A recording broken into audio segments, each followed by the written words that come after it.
নমস্কার বন্ধুরা, আশা করছি তোমরা সবাই ভালো আছো।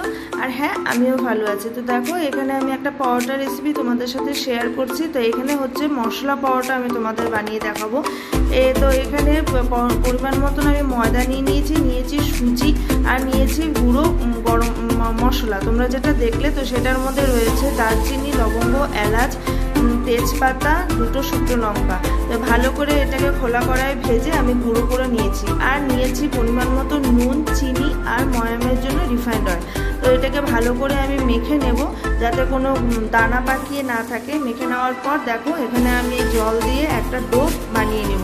ডোটা বানিয়ে নেওয়ার পর আমি এখানে 10 মিনিট এটাকে রেস্টের জন্য রেখে দেবো, যাতে সুজিটা নরম হয়ে যায়। তো দেখো, 10 মিনিট বাদে আমি ঢাকনাটা খুলে দেখো পুরো সুজিটা নরম হয়ে গেছে, পুরো সফট হয়ে গেছে। আর এখানে আমি একটা পরোটার মতন করে এটাকে বেলে নেব। তো তোমরা চাইলে 3 কোনা শেপেরও বেলতে পারো।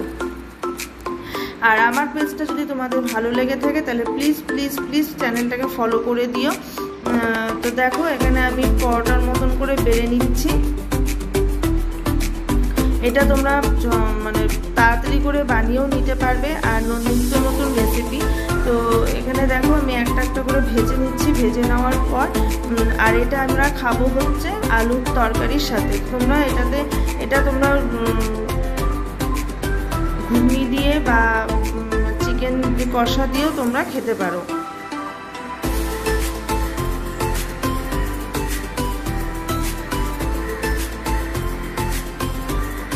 এই মশলাটা দিয়ে আলু পরোটাও খুব ভালো হয়। তো আমি তোমাদের সাথে শেয়ার করব পরবর্তী ভিডিওতে। তো তোমাদের ভালো লাগলে প্লিজ পেজটাকে ফলো করে দিও।